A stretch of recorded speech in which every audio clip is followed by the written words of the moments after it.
Namaskar and good afternoon to everybody who has joined for this program today. Today is the first day of the National Education Policy 2020 Professional Development Program.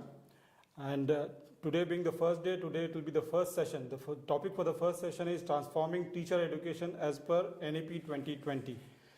The subject expert for today's session is Dr. Niradhar Dey, Associate Professor, School of Education.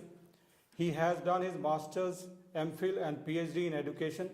He has 2 decades research in education and he has published extensively in reputed international journals. I welcome you for this program. Thank you. And before I let him speak for today's session, I would like to make some announcements regarding the program. This program has 4 modules and 14 units. In this NEP 2020 Professional Development Program. There are about 30 videos that are uploaded on the SWAYAM platform. I would highly recommend that you visit and watch those videos. There are a lot of information available from subject experts, including a video by Professor Kasturi Rangan and Professor Nageshwara Rao, who is the Vice Chancellor of IGNOU. Now there's also a discussion forum which is available on the SWAYAM platform. I would request you to provide your feedback through that discussion forum, give your reactions about the program that is going on. This program is available live through the COE YouTube live channel as well as the SWAYAM platform, that is splive.ignooonline.ac.in. This link has been already provided to you through email, so all of you have joined through this link. And so far 10 batches have completed this program. This is the 11th batch. This being the first day and the first session of that program. And over 50 videos have already been recorded like this for live sessions. They are all available on COE YouTube live channel. I would highly recommend that you visit the COE YouTube live YouTube channel and watch those videos because they are highly informative. Many experts have spoken on different sessions with regard to NEP 2020 from different perspectives, from different disciplines. There's a lot to learn from the sessions that is there. I would highly recommend that you visit and watch those videos also. Now in the discussion forum MCQs, they'll be opening up on the 6th day of this program. So I request you to please take the test. 30% weightage is there for the discussion forum MCQs, and also there is a 70% weightage for the term end MCQs. I would highly recommend that you complete both the tests, the discussion forum MCQs as well as the program end MCQs. Only then you will be eligible for the award of certificates, provided you complete with 50% marks. And I also request you, because this is an opportunity to interact with all of you who have joined for this session, to request you to please encourage all your friends and colleagues who are around you, whom you know, to please join for this program. This is a very important program towards the implementation of National Education Policy 2020. This program is completely free of cost. There is no charge for this.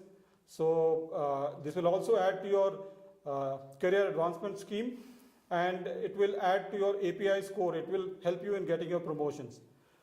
Before I let Dr. Dey speak, I would also like to inform you that immediately following this session, there are 2 videos that are lined up. One is National Education Policy 2020 Broad Contours by Dr. Kasturi Rangan, and the other video is Role of Policy in Higher Education, Contours of NEP 2020 Foundational Principles by Professor K. Ramachandran. I would highly recommend that you continue to watch those videos after this session. Now I invite Dr. Niradhar Dey to please take over and conduct the session. Thank you.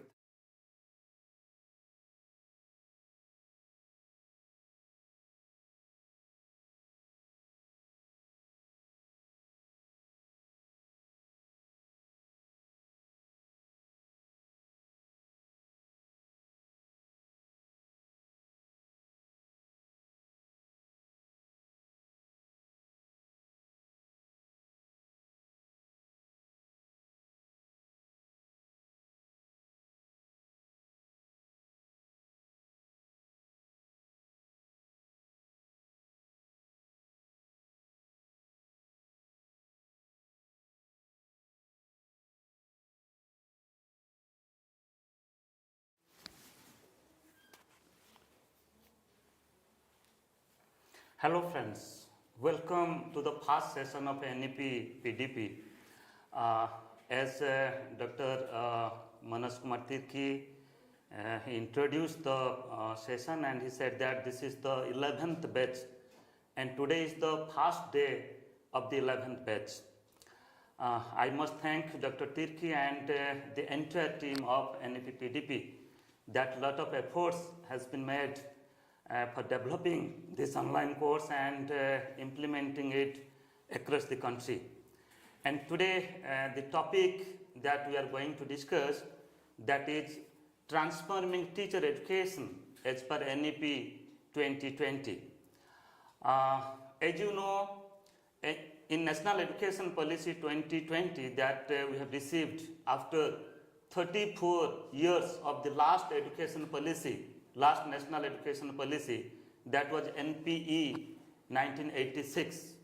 And here, after 34 years, if you go through the recommendations and the paradigm shift and transformation in education system of our country in the policy, you will find that many changes have been made, and among the changes, among the transformation, among the paradigm shift, teacher education is one of the concept, one of the area.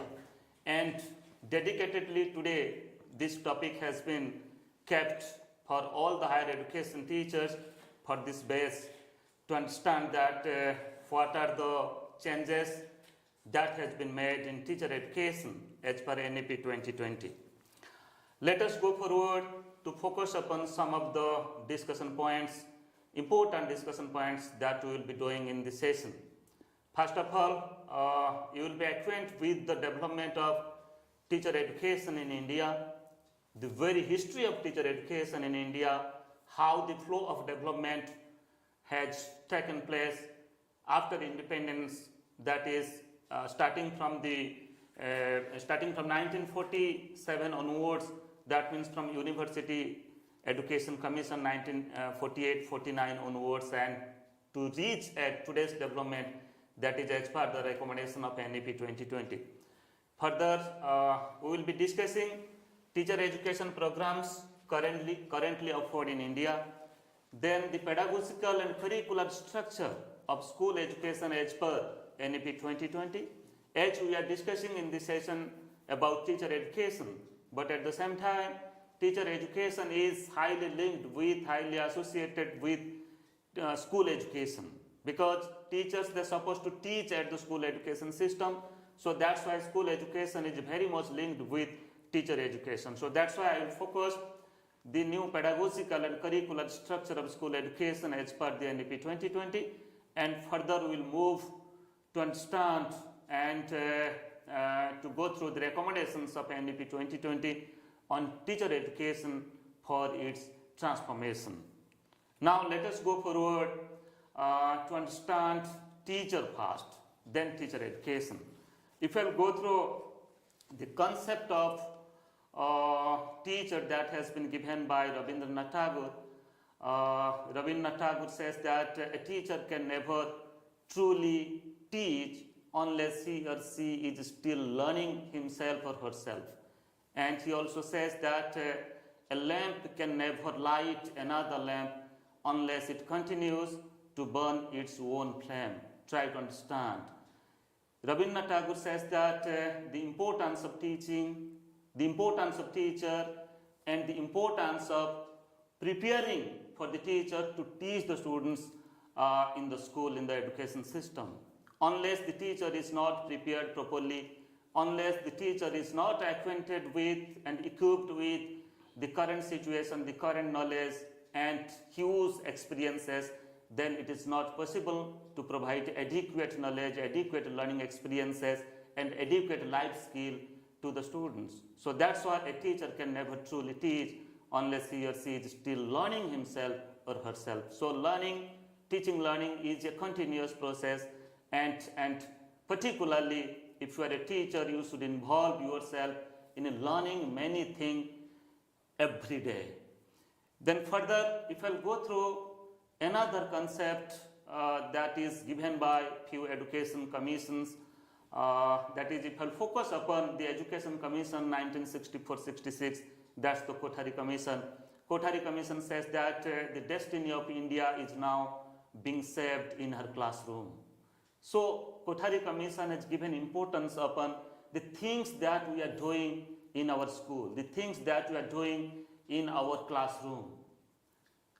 The engagement, the way we are engaging our learners in the classroom, it may be by implementing varieties of activities, by doing a type of demonstration, by involving learners in peer group discussion or in group discussion, or at the same time by providing learners many life experiences. So that's why the destiny of India is now being shaped in her classroom, means how we have to, as a teacher, how we have to manage our classroom, what type of knowledge, what type of learning experiences we're supposed to provide to our learners, to our students, for making them a better citizen of this country. And further, if I focus upon the National Policy on Education 1986, it says that the status of teacher reflects the socio-cultural ethos of the society. It is said that no people can rise above the level of the teachers. So teachers occupy a very pivotal or important position in the society. You see, we the people, we give optimum respect to the teacher. So that's why the status of teacher reflects on the socio-cultural ethos of the society, that how we, you can say, practice in our society, and how we provide respect to our teachers in the society. We understand that the teachers are doing a very noble job. And if we further give importance and discuss the concept given by Dr. Sarvapalli Radhakrishnan about the teacher, he says that instead of celebrating my birthday, it would be my proud privilege if 5th September is observed as Teachers' Day. You see the importance of teacher that has been considered by Dr. Sarvapalli Radhakrishnan. He says that my birthday may be observed as Teachers' Day, that is on 5th September. So what I mean to say here, teachers are the pivotal part of the education system, of the teaching learning process. Unless we prepare a good teacher, we cannot expect a good citizen. We cannot expect that a good citizen, good learners in future who can take care, who can lead the country, and who can lead the country for its optimum development. Now let us try to understand what are the different, so far as the development of teacher education is concerned. After independence, I have not taken the points before independence, as we have the pursuit of time. We have to complete it within half a minute or 40 minutes of time. So development of teacher education after independence, if I will focus upon some of the work that has been done after independence, education as general and teacher education as particular, I can highlight the recommendations given by University Education Commission, which is called as the Radhakrishnan Commission, popular with the Radhakrishnan Commission, that was established in 1948-49. Further, Secondary Education Commission, that's called as the Mudaliar Commission, that was established in 1952 and 53. And further, the Education Commission, that's called as the Kothari Commission, 1964-66. The National Policy on Education, 1968. So far, 3 National Policy on Education that has been established in India, in our country. Among the 3 national policy, one is the National Policy on Education, 1968. It also gives its recommendation, including teacher education. Further, National Commission on Teachers, that is well known with the Chattopadhyay, the name of Chattopadhyay Committee, that was established in 1983 and 85. The National Policy of Education, NPE 1986, that was the last National Policy on Education, 1986. It has given its recommendations starting from school education to higher education, technical education, professional education, including teacher education. Then, as per the National Policy on Education 1986, then revised National Policy on Education, that's called as Program of Action 1992, was also established. Then Yashpal Committee Report 1993, then National Curriculum Framework, which is the curriculum framework for school education. Further, that also guides to frame the teacher education curriculum. NCF 2005 has been developed by NCERT, and now as per the NEP 2020, NCERT is also engaged now for coming forward with another national curriculum framework as per NEP 2020. The National Knowledge Commission NKC 2005 to 2008, they have also given their recommendation on every aspect of education, including teacher education. The National Curriculum Framework for Teacher Education, that is NCFTE 2009, that has been developed by NCTE, which is the regulatory body of teacher education program, that is National Council for Teacher Education. And NCFTE 2009 has been developed, has been conceptualized as per the NCF 2005, the School Education Curriculum, National Curriculum Framework 2005. And finally, we have received the National Policy on Education NEP 2020, and dedicatedly you will find in NEP 2020, teacher education has discussed elaboratively that how changes should be there in teacher education program so far as preparing good teachers are concerned. We will be discussing further. Just to focus upon some of the important aspects, key points in different education commission relating to teacher education, just like if I will focus upon University Education Commission 1948-49, it says that the nomenclature change from teacher training to teacher education, then flexible courses and adaptable to local circumstances should be given importance in teacher education curriculum. Then courses should be remodeled, there should be change so far as the nature of courses, nature of content is there in teacher education program. Then suitable schools should be used for practical training, as teacher education program is a practical based, practice based program, because many skills and competencies are associated, are linked with the teacher education program. For preparing the teacher, teacher should understand the theoretical construct of education, and at the same time they should understand the practice part of it, means how to teach the students, what techniques, what methods, what strategies, what maxims supposed to be used to teach a particular subject at a particular stage. It may be school education or it may be higher education.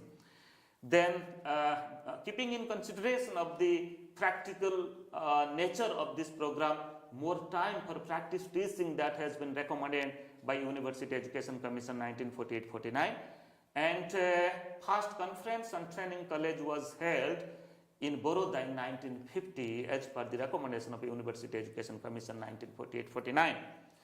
Now to focus upon so far as development of teacher education, the recommendation given by the Secondary Education Commission 1950-53, though it was for the school education, for the secondary education, but teacher education has also given a part of the recommendation of this commission. Secondary Education Commission given importance, that is on training college should be organized, refresher courses, training on extracurricular activities, stipend facilities for the student teachers, practical and realistic methods of teaching to teach the students so far as different subject is concerned. Then two types of training for elementary and secondary teachers. For elementary teachers who will teach at the elementary stage, nature of training should be different from the secondary teachers who will teach at class at the secondary stage, that is from class 9th, 10th as well as senior secondary stage, that is class 11th and 12th. Further, to focus upon the Education Commission 1964-66, that's the Kothari Commission, it says that removing isolation of teacher training programs should be done, establishment of Department of Education in selected universities should also be done, establishment of State Board of Teacher Education to better facilitate the teacher education programs and to prepare quality teachers should be there. Then collaboration with schools for practice teaching, duration of teacher education program 2 years for primary teachers and 1 year for secondary teachers. These are the just key recommendations. I am just going forward giving a very brief overview of the historical development. The National Policy on Education 1968, which is the first national policy on education in independent India, So this policy says, this commission says that the proper emolument and service condition for teachers should be there. Academic freedom for teachers for independent study and research should be there. Then due emphasis on in-service teacher education should also be given. That means the pre-service and in-service teacher education program should be at par with the next National Commission on Teachers 1983-85, which is dedicatedly established for dealing the issues of teacher education. It says that 4-year training courses after senior secondary and 5-year training courses leading to graduation and training programs should be offered in teacher education. Then improve physical facilities in 4-year integrated teacher education colleges, implementation of rigorous internship instead of a simple practice teaching. So a rigorous internship should be there. It is not like that you will go to the school and just teach the students and you say that you complete your practice teaching. Rather, you have to continuously months together spent in the school, and you have to involve yourself in total activities which is going on in the school. Then curriculum includes general as well as professional education in teacher education program.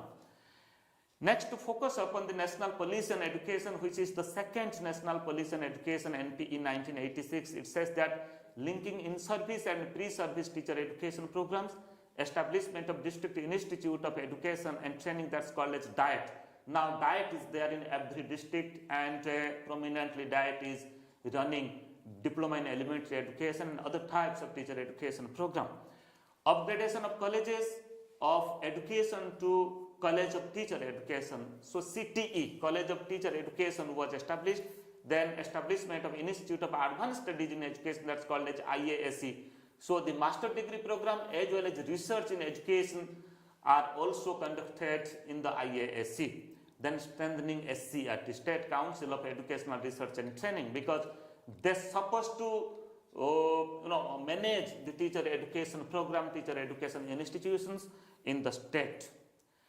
And further, if I'll focus upon the present status of teacher education in our country, as per National Council for Teacher Education, which is the regulatory body, if you'll go through the website of NCTE, you will find that these are the certain teacher education programs are presently on offer.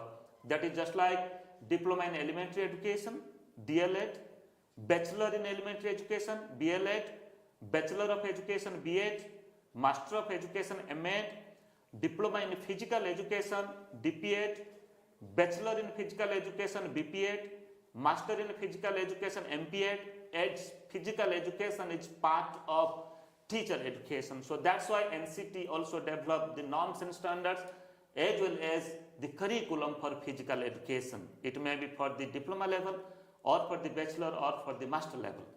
Then diploma in elementary education, that is DLED in ODL, Open and Distance Learning System.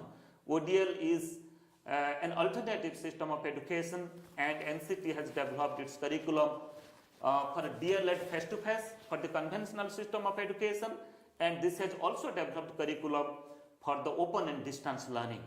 Then Bachelor of Education, BEd in open and distance learning. Then Diploma in Visual Arts, that is also NCT approved course. Then Diploma in Performing Arts. Then the recent development that popularly we call as ITEP, Integrated Teacher Education Program. So through ITEP, 3 types of programs are notified by the National Council for Teacher Education, that is BA BEd, then BSc BEd, then BCom BEd. This is a 4-year integrated teacher education program. Means in 4-year, if you are after 12th, after completion of your senior secondary, if you joined in the art stream, after completion of the ITEP program, you will get 2 certificates. One is the BEd and other is the BA certificate. And if you are from the science stream, and after 12th, after completion of 12th science, if you want to pursue 4-year integrated program, you will get a BSc certificate, BSc degree as well as a BEd degree.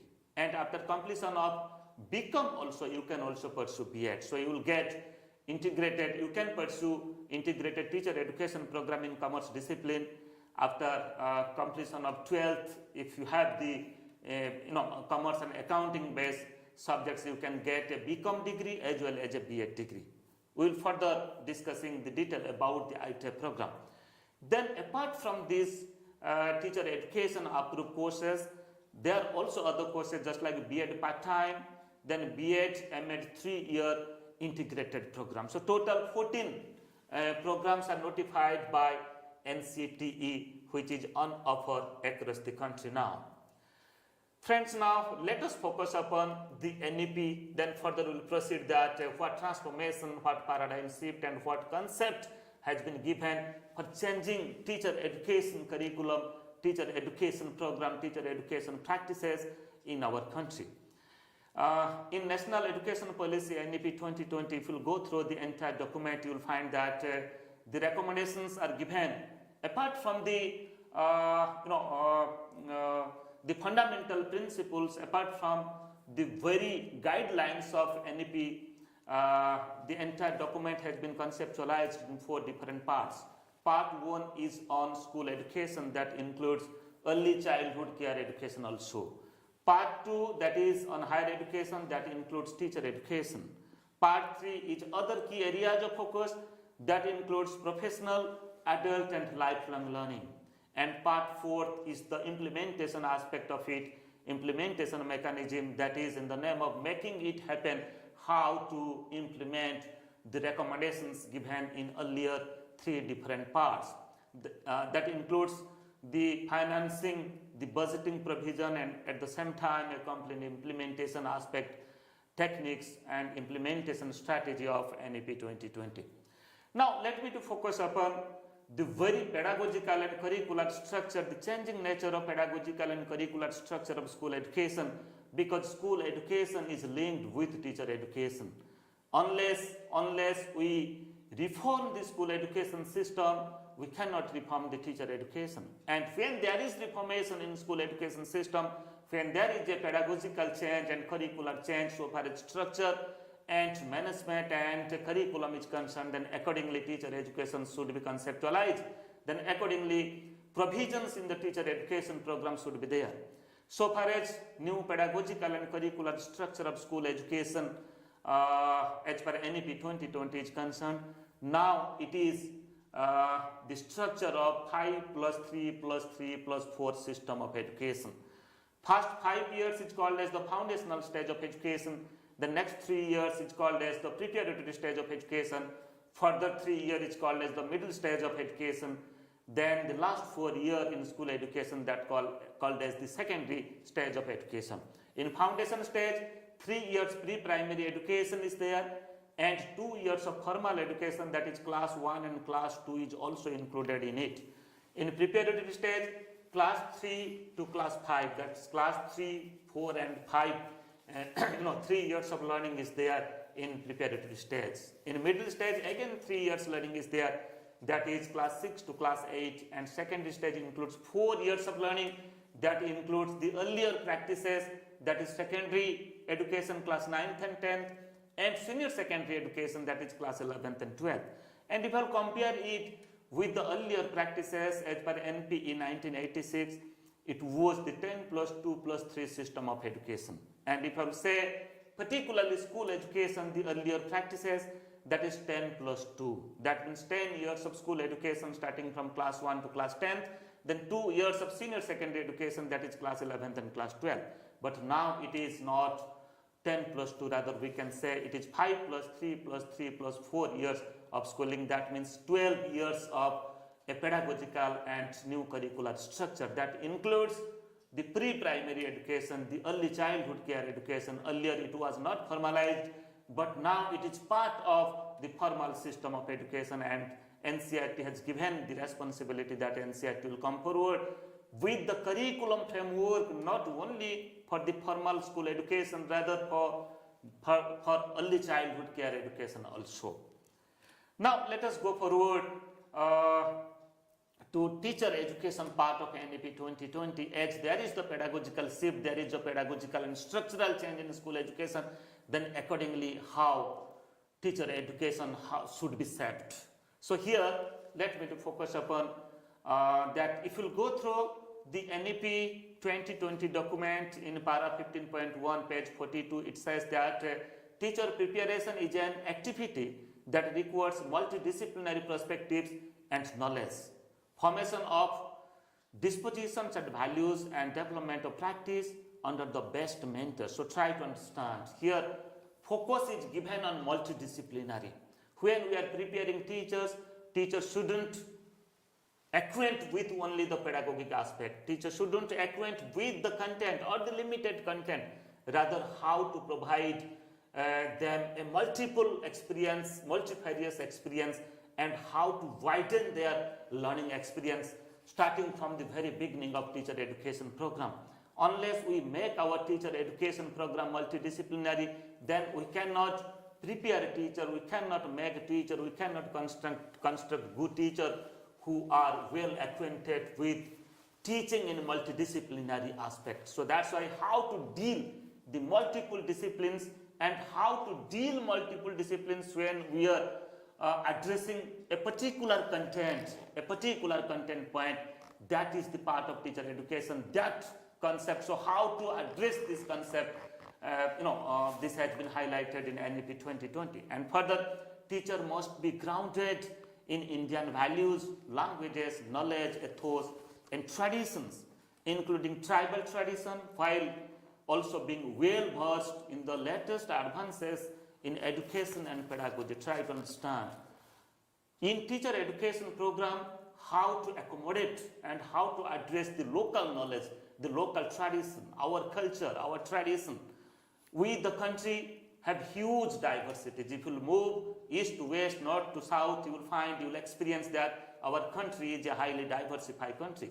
But we understand that all the diversities are not our weaknesses, rather all the diversities are just like our strength, it is our beauty. And these diversities helps us to make us united and work together and work for the development of this country. So that's why here, friends, in teacher education program also, the very concept of NEP 2020, that how to address the Indian values, how to address the Indian knowledge system, how to address our traditional knowledge, our traditional ethos, and our languages and dialects, it should be, somehow addressed through teacher education program, because we are, through the teacher education program, we are preparing the teachers for the future.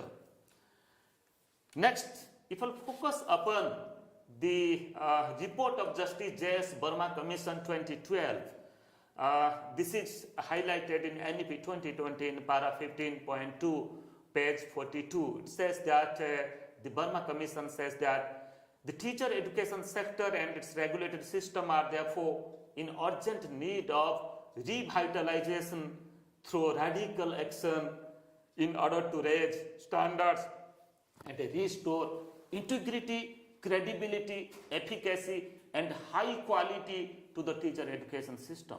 Friends, if you go through the NEP 2020 document in para 15.2, you will find that Justice J.S. Burma Commission says that the mushroom growth of teacher education institutions across the country, even if at the block level, even if at the tahsil level, you will find that there is dearth of teacher. There is nowadays, you will also not find the students. And what type of learning, what type of academic practices and teacher preparation practices are made in such institutions. So that's why there is the need of radical change, radical action to maintain a dignified quality in teacher education program is concerned. So that's why changes are made in teacher education program in NEP 2020. Now let me to focus upon the very concept that has been addressed in NEP 2020 on teacher education. It says that by 2030, only educationally sound, multidisciplinary, and integrated teacher education programs shall be in force. Try to understand. Today we are in 2023. By 2030, this has been recommended that only a multidisciplinary and integrated teacher education institutions will be there. Multidisciplinary institutions will be there. and the stand-alone colleges, now you'll find thousands of stand-alone colleges, they are only offering 2 years B.Ed degree or diploma in elementary education program. They have to convert themselves, transform themselves as a multidisciplinary institute, so that the 4-year integrated teacher education program can be implemented in such institutions. So by 2030,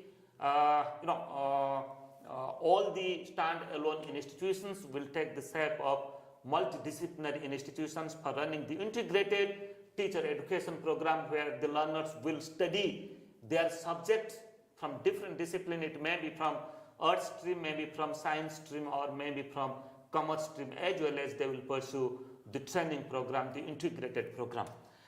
All teacher education program must be conducted within composite multidisciplinary institutions. I have already said that the institute will establish new disciplines, new subjects, appoint new teachers, and they will equip themselves for running the 4-year integrated teacher education program. So that's why a composite multidisciplinary institute will be developed. New institute can be developed, and at the same time, stand-alone colleges can also be transformed to multidisciplinary institutes. And mostly at the university and college system, you will find in college many subjects are there, streams are there. So 4-year integrated teacher education program can run in such type of degree colleges as well as in the university system also. Then it also further says that all multidisciplinary universities and colleges will aim to establish education departments which, besides carrying out cutting-edge research in various aspects of education, will also run B.Ed programs in collaboration with other departments such as psychology, philosophy, sociology, neuroscience, Indian languages, arts, music, history, literature, physical education, science, and mathematics. So every university will have an education department, and that education department will dedicatedly engage with conducting research in education, cutting-edge research in education, and at the same time they can run B.Ed programs and teacher education programs also.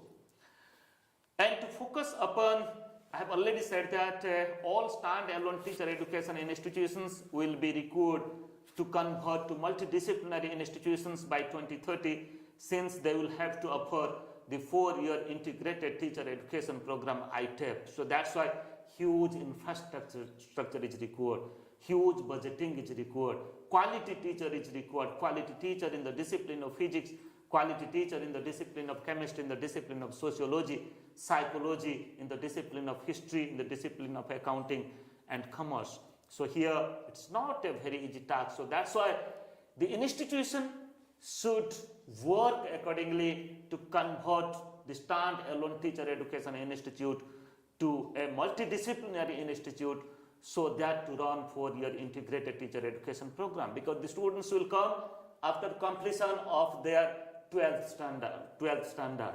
Okay, so they will pursue, they will study the subject as per their own interest, and they will also undergo with the teacher education program, the teacher education training, and they will pursue and they will get practical knowledge, practical experiences, that how to teach, what methods and techniques should be used to teach a particular subject, how to use the technology. Okay, so for doing such things, a transformation of institution is required so far as multidisciplinary practice of different disciplines and subjects are concerned. 4-year integrated B.Ed offered by such multidisciplinary higher education institute will by 2030 become the minimal degree qualification for school teachers. I was talking earlier, the new pedagogical and curricular structure, that is 5+3+3+4 system of education. In future, we will be requiring teachers for teaching at the foundation stage, teachers for teaching to the students at the middle stage, and teachers to teach the students at the preparatory stage, and for the teachers to teach at the secondary stage. So that's why we have to prepare the teachers, and the minimum degree qualification for school teachers will be a 4-year integrated ITEP program, integrated teacher education program by 2030. So that's why huge time is now till 2030, such developments should be happened so that we can get quality teachers, because we are not confining ourselves only to raise the quantity, rather to deal the quantity, to address the quantity with providing quality knowledge, quality information and quality practice in our institution is concerned. Because this is not a theoretical, this is not based upon only the theoretical construct of certain concept and certain aspect, rather equally practical knowledge is integrated with this program. Further, to focus upon the other aspect on teacher education in NEP 2020, I can say that 4-year integrated B.Ed will be a dual major holistic bachelor degree in education, as well as a specialized subject such as language, history, music, mathematics, computer science, chemistry, economics, art, physical education, etc. As per the interest, aptitude of the learners, they will pursue their subject from their willingness, and they will also study the teacher education concept, the teacher education courses. Teacher education will include grounding in sociology to understand the society and its nature, the social discourses, then history, science, psychology, early childhood care education, foundational literacy and numeracy, knowledge of India and its values, ethos, arts, traditions and more. And now it is also a focus point that Anganwadi teachers, their number may be, it is around 13 or 14 lakhs. So how to deal them, how to train them? They have not received any formal training. So that's why NCERT is developing, a curriculum framework for early childhood care education. Then accordingly, we have to train them. That is also part of teacher education. Then through ITEP, through integrated teacher education program, teachers will get dual degree like BA B.Ed in 4 years of study, BSc B.Ed in 4 years of study, and become B.Ed in 4 years of study. There are 3 streams so far as ITEP program is concerned. Now, to focus more issues upon the teacher education in NEP 2020, here I can say that higher education institute offering a 4-year integrated teacher education program can also run 2-year B.Ed for students who have already received a 3-year bachelor degree in a specialized subject, and 1-year B.Ed for candidates who have received a 4-year undergraduate degree in a specialized subject. Try to understand. The institute that offers ITEP program, 4-year integrated teacher education program, can also run the present program, that is 2 years of B.Ed program, because the learners who has completed a 3-year degree, bachelor's degree program, if they want, they can also pursue a teacher education program, that's a 2-year B.Ed program. And the learners who has completed a 4-year undergraduate program, not ITEP, for them scopes should be there. 1-year teacher education program will be there, that's the B.Ed program. They will get a B.Ed program after 4 years of undergraduate degree program. They can study education, they can study 1-year B.Ed program. Now let me to focus upon the other important recommendations on teacher education that has been given in NEP 2020, just like there should be the scholarship provision for 4-year, 2-year and 1-year B.Ed students, and efficient faculty in education and related disciplines should be appointed, particularly in the multidisciplinary institute, to teach the students who are pursuing the integrated teacher education program.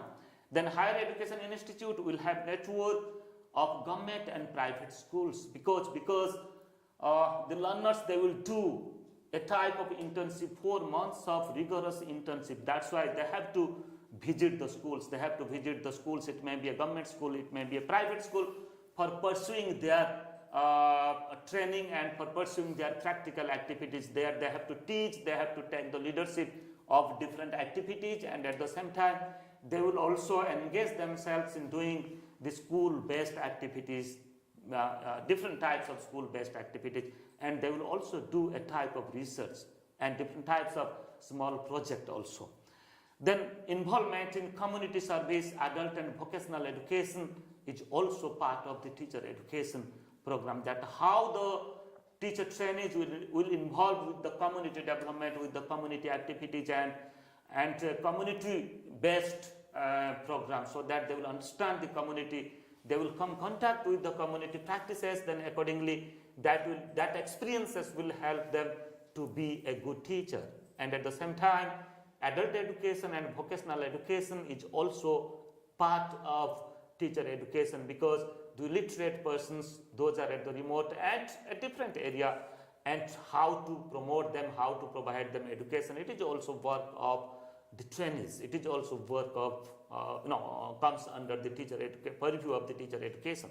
Then admission for the ITEP, integrated teacher education program for the students, will be done through NTA, National Testing Agency at the national level. Then accordingly through counseling, admission will be given in the institutions provide ITEP program, teacher education program. Then strengthen multidisciplinary education. I have already said that huge infrastructure is required, willpower is required, and at the same time a vision is required that how to establish a model, how to establish a quality teacher education institute for offering the 4-year integrated teacher education program. And further, let me to focus upon as research in education is one of the very pertinent area, one of the very important area, because after pursuing the 4-year integrated teacher education program, they can do the master program in education, and further they will come forward to pursue research in education discipline. Okay, so that's why what the research scholars will do. Research scholar, when they will pursue their research in education discipline in teacher education area, they're supposed to involve in teaching credit-based courses in the institute where they are pursuing their research, where they are pursuing their PhD. Then teaching pedagogy courses, they will involve themselves to teach the students so far as pedagogy courses are there. That is pedagogy of mathematics, pedagogy of science, pedagogy of social science, pedagogy of languages, and other subjects are concerned. Writing materials, the research scholars will do their research, and at the same time they will also involve themselves. It's also a part of training, research oriented activities, that is writing the materials. They will also develop learning resources for the students, and they will also involve themselves in designing curriculum. So that sorts of experience they will get when they will pursue their education.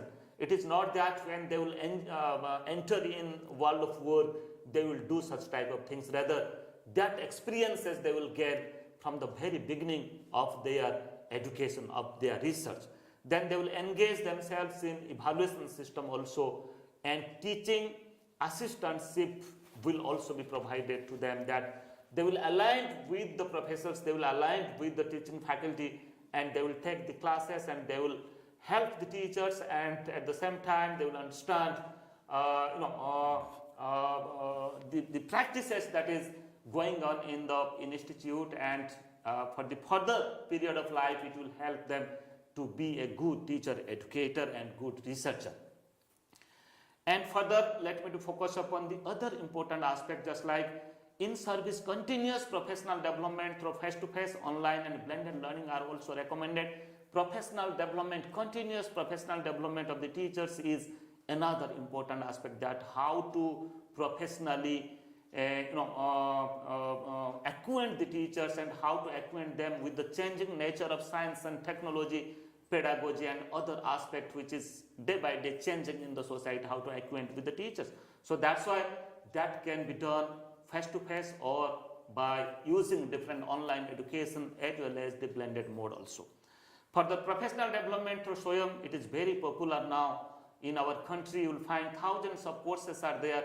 So far as SWAYAM MOOC is concerned, massive open online courses, and you will find thousands of teachers, they are enrolling themselves in teacher education MOOCs, and at the same time MOOCs in other subjects also for their professional development. And for school education, for the teachers who are teaching in the schools, they are also pursuing MOOCs developed in Diksha platform. One is SWAYAM, which is the higher education platform, and other is the Diksha, which is the school education platform. So many teachers, they are doing for their professional development, they are pursuing many online courses, and they are also using other online education platforms also.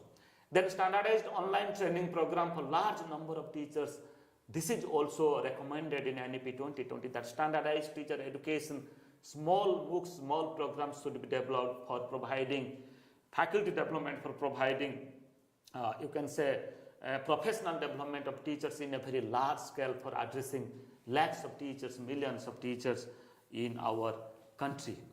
And finally, let me to say there is also another important recommendation for using the resources, for using the expertise which is available at the local, at the remote area or within our reach, just like a national mission for mentoring shall be established with a large pool of outstanding senior retired faculty, including those with the ability to teach in Indian languages who would be willing to provide short and long-term mentoring or professional support to university and college teachers.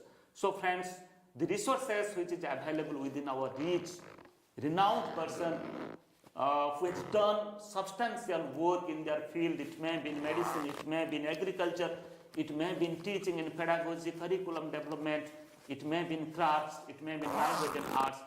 We can invite them, and they can be part of the national mission for mentoring, and they can provide guidance, they can provide their guidance, they can provide their mentoring to the young teachers, to the students even. So this is also another important recommendation given in NEP 2020. And finally, I will conclude this session by saying that a transformation in teacher education is possible by 2030, and it is in process now.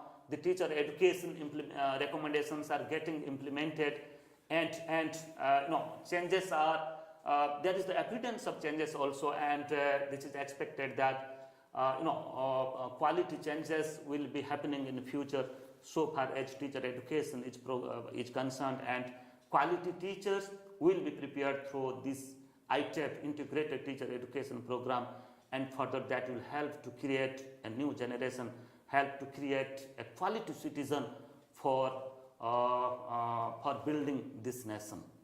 Thank you.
Thank you for this wonderful session, Dr. Dey. It was a very interesting. It was a very, very detailed exposition of your presentation. I thank you profusely for your sharing your knowledge and experience and sparing your time for this session. It is well appreciated. We have some questions. We have about 5 minutes time, so we'll take few of them only. The first question is, what do you think are the key changes that NEP 2020 proposes in the teacher education system? Yeah, thank you, Dr. Tirkey. Here you see the key changes.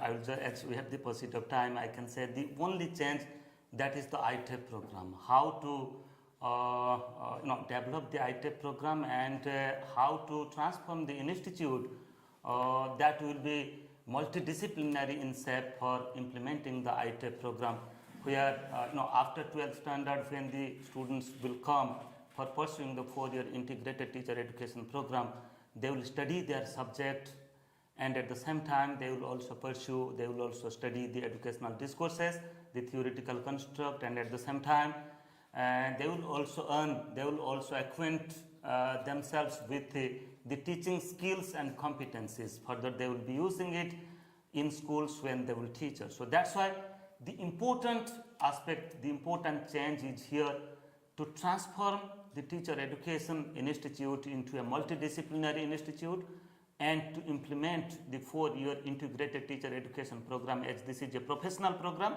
and it is a technical program, and just like in engineering, in medicine, in law, in management, other areas are there.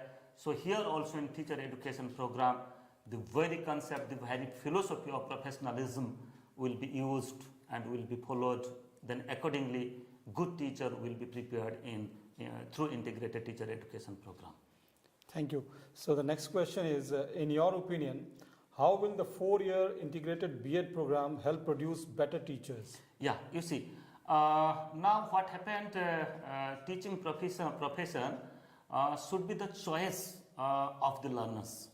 Here you see, after 12th, you will find that the learners, they have determined themselves. If you ask that what is your aim of life, they will say that what you will do after completion of 12th. They will say that yes, I will pursue my engineering program, I will do my BTech, or they will say that I will study medicine, or they will say that yes, I will study law.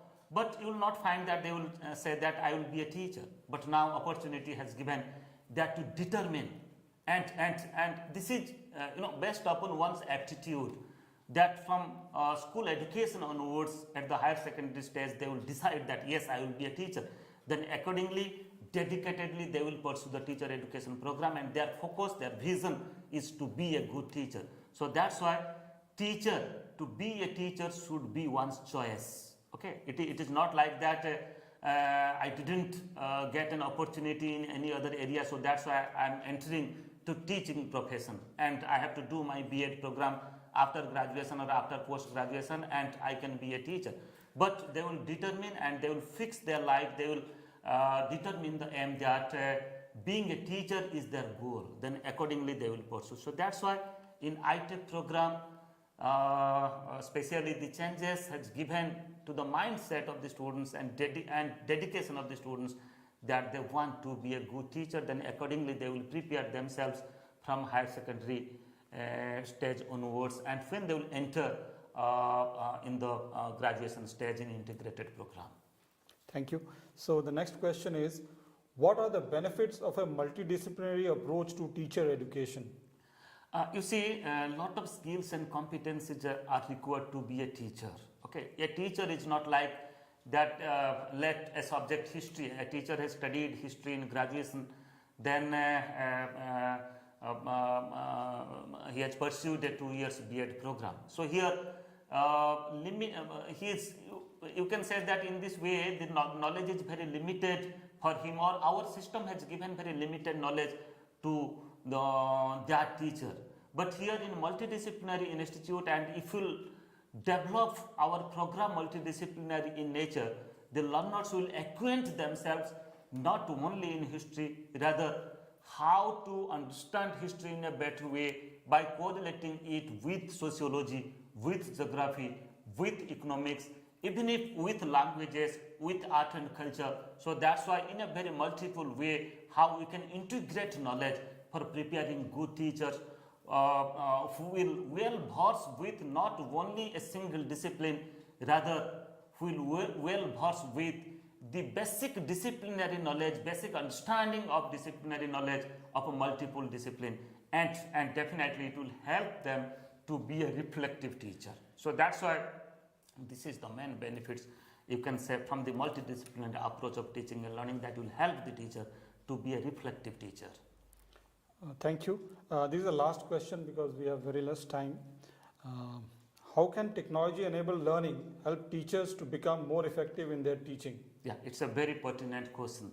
Nowadays, after Corona crisis, we must have experienced that how technology has helped us to teach the students, even if how technology has helped us to make us acquainted with the developments and make us acquainted and how we also learned many skills to reach ourselves at our students. So that's why now technology is not only the part of teacher education, rather it is the part of every stages of education, every types of education and every subject. So that's why in teacher education program, unless the teachers are well versed with the technology enabled learning, unless the teachers are not creating learning resources not transmitting learning resources, not using technology for developing learning resources, then their experience and their teaching will be very limited. So that's why it is high time, I can say that the teachers should come forward and they should involve themselves in understanding technology. It may be using the open educational resources where even if very contextual small MOOC courses, massive open online courses through SWAYAM or through Moodle and other platform, nowadays you will find that very small MOOCs are developed by universities, not in India. Including India, you will find in other countries also, without spending a single pie, you can earn a course by using technology. So that's why by using the technology, you pursue the course, and at the same time, being a teacher, you also create, by using technology, you also develop small courses for your students, for your learners. So that is the part of your professional satisfaction, and your learners, your students will also benefit it, and they will also happy that how you are dealing your students, not by using a single mode, rather by using a multiple mode. So that's why technology enabled learning, definitely it has its own role for preparing teachers, and this has been highly focused in the National Education Policy in NEP 2020. Thank you, Dr. Dey. It was a very good session. We have almost come to the close of this session. But before we close, I would like to repeat the announcements that I had made earlier at the start of this session, because they are important. This will benefit the people who have joined later in this program. So this was the first day of this 11th batch of the NEP-PDP program. As I told you earlier also, there are 4 modules in this program and 14 units in this NEP 2020 Professional Development Program. There are 30 videos that are uploaded already in the SWAYAM platform, and it is these videos are by various experts from across the country, including Professor Nageshwar Rao, who is IGNOU Vice Chancellor, and also Professor Kasturi Rangan. And there's also the discussion forum which is available on the SWAYAM platform. I would request all of you to please join in and submit your reactions towards this program and the session. And we also have what we call as the COE YouTube live channel, where this program is currently being live broadcast. So all the 50 videos so far that have been completed, including this one, will be available in this COE YouTube live channel, and you can view the videos later also, including the videos that have already been archived and available there. A lot of experts have submitted their views and expressions from different perspectives on NEP 2020, from different subjects and disciplines. So all the teachers and colleagues who have joined in, they can learn a lot from them. And apart from that, in discussion forum MCQs that will be opening up on the 6th day, there's a 30% weightage for that. And there's also the term and MCQs that will be opening up. They are 70% weightage. So I would urge you to be aware, be alert about these MCQs that will be opened up after the 6th day of the program. And I would encourage you to please take the test, because only upon completion of the test and scoring 50% on average between the 2 tests that you will be eligible for the certificate. So please do take the test. And again, I would request you to please publicize on our behalf. You tell your colleagues and friends in your university and people who are in the teaching profession, whom you can contact, and you can tell them about this program, let them know about this program, because this program is completely free. It is a government initiative. NEP 2020 implementation is a very important initiative of the Government of India, and on behalf of Government of India, IGNOU is imparting this program free of cost. So you have nothing to lose, only to gain. And if you complete this program, you also get API score, and it helps in your career advancement scheme. And immediately following this program, 2 videos will also play.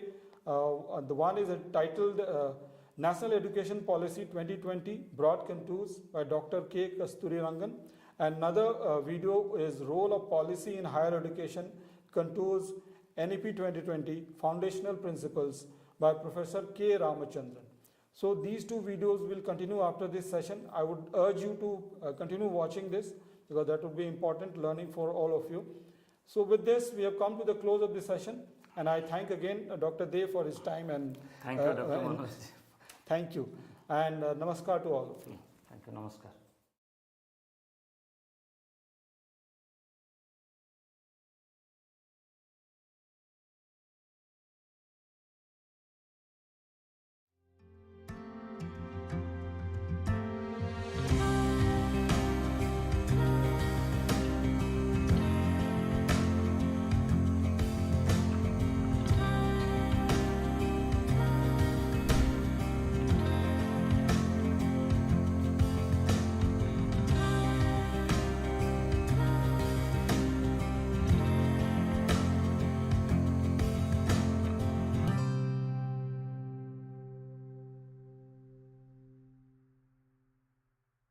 Now, before I start with the actual presentation of the policy itself, I will spend a few minutes with respect to the relevance of education in the present context. A lot of things have been asked to me in public with respect to why at this time an educational policy?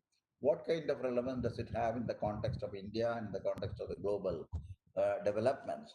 And always you have to articulate some aspects of it. Of course, first we all recognize there's more than 3 decades since we had the last one, and there are several developments that have happened. India, of course, will have the highest population of young people in the world over the next decade, and we recognize that nearly 50% of the population will be below 35 years of age, aspiring for high quality education. This democratic dividend certainly has to be taken advantage of. I don't think we have discussed it in several platforms. We have debated it, and certainly this is a direction and aspiration for the country which we have to realize. Globalization and demands of a knowledge economy and knowledge society call for emphasis on the need for acquisition of new skills by learners on a regular basis for them to learn how to learn and become lifelong learners, a critical consideration to be addressed appropriately. And that is where this education policy certainly has focused on. Changes in knowledge landscape, especially science and technology, I don't have to say here, with advances in big data analytics, machine learning, artificial intelligence, all demand skilled workforce involving mathematics, computer sciences, data science, as well as multidisciplinary abilities across the sciences, social sciences, and humanities. The education of future need to be reconfigured in order to meet the goals of the global education development agenda. We are a part of that.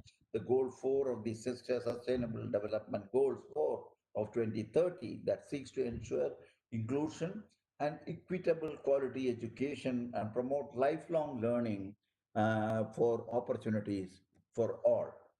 So this is broadly just to give it kind of a flavor of the kind of consideration probably the people who matter in terms of defining when to come out with a policy thought about. Now, how did we go about? A little bit of that also is of interest for the audience here. The process, of course, was that we had the members of the policy committee with the government set it up. And then we had a members of a drafting committee. We thought that besides the policy framing, we also need to bring it up in a way in which it can be presented. We had a special drafting committee. It had members of the policy committee also. And then we had a set of members, experts, who provided a kind of a technical secretariat support for doing this. And not to be satisfied with it, this is where I have my own strong views. The question of being independently evaluated with respect to the type of presentation we are making, ideas that we have created, and the strategy we have crafted. We put certain peer reviewers, people who are away from the policy formulation, who are very well aware of the kind of educational system, the academic system this country over the years, and therefore competent enough to give us very vital inputs about the first level of drafting this policy. So there were peer reviewers here. Discussions and consultation, we went through a very, even though this particular policy was initially having a basis of previous policy document, in fact, 4 years of work, very intense work had gone through in the formulation of this policy earlier itself. Documentation from downward consultations were there, submissions from individuals and groups were there. So there was the previous Honorable Minister of Education, We had also the TSR Subramaniam Committee and many others. So we had many things to fall back on. The question was to review them, to adopt them, and to see where we need to move extra efforts. And that is where we saw that discussions and consultations with the different stakeholders, including organizations, institutions, and individuals. We had quite a number of inputs which were new, which are very unique in terms of things which were not earlier presented or considered for discussion. And of course, when everything was ready and when we made an initial presentation to the ministry, they felt that ultimately it will go into the public domain is a national, very important national document. We need to get the public responses of what they are in for the future of education. We got more than 2.5 lakh responses from both from the school and the college education, higher education point of view. So that was another one major thing. We went through a consultation with the state education authorities, including in many of the states, we had also consultation with the state ministers.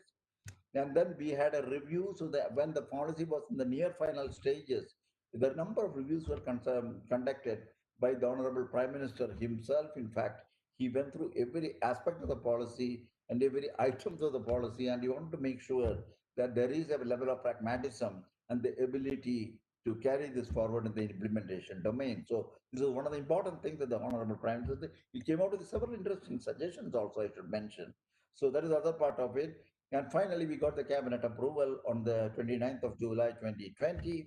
Immediately following that, for a number of measures, the first and foremost was to make sure that there is a very intense familiarization process for this. So major conferences with chancellors, vice chancellors, directors of higher education institutions, other high-level functionaries were convened. These are meetings convened by UGC and Ministry of Education and addressed by Honorable Prime Minister and His Excellency the President of India. So these were kind of things that were also carried. This also underscored the importance at the highest level that they attach to the policy. And now we are in the stages, and I will say at the end of my talk a little bit about how the concerned agencies and the ministry is moving towards the implementation. Now, to just to give a framework for the policy provides an integrated and flexible approach to education. It has kept the interconnectedness, the various phases of education in mind, and how the same will enable continuity, coherence, and processes to ultimately realize an end-to-end educational roadmap for the country. An articulation of a broad view of education encompassing the holistic development with special emphasis on kindling of the creative potential of each individual in its richness and complexity has grown increasingly popular in the recent years, several domains of discussions. The policy thus aims to have it aims at the development of the 21st century skills. I don't have to re-emphasize what these 21st century skills are here for the students while giving them the flexibility, making choices consistent with the dynamics of a knowledge society.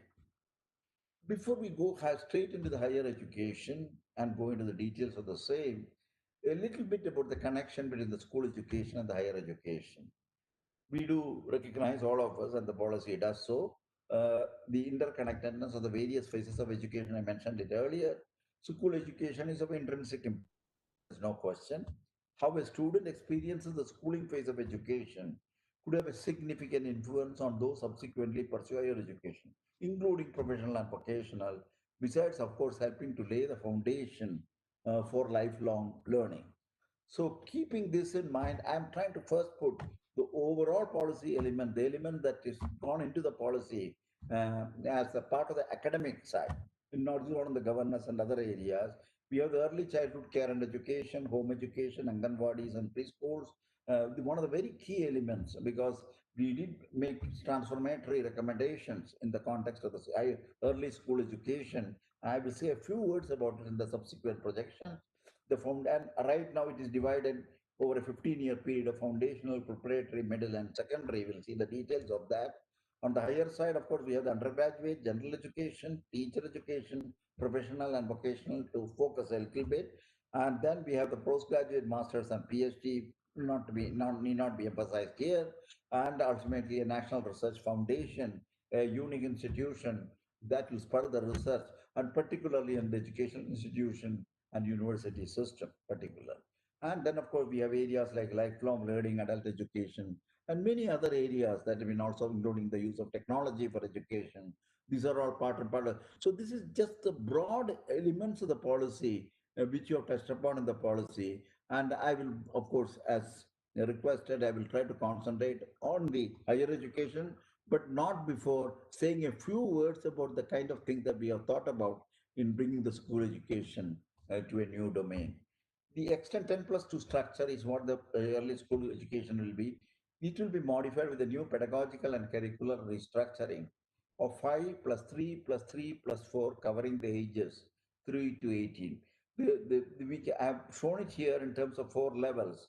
The foundational level where the policy, this is the education starts unlike at 6 years, now it starts at 3 years. 3 to 8 years is what we characterize the first 5 years as the foundational phase of the school education, 3 years of pre-primary, preschool, and then we have a primary education, which is first and second class grades. So you have the 5 years here.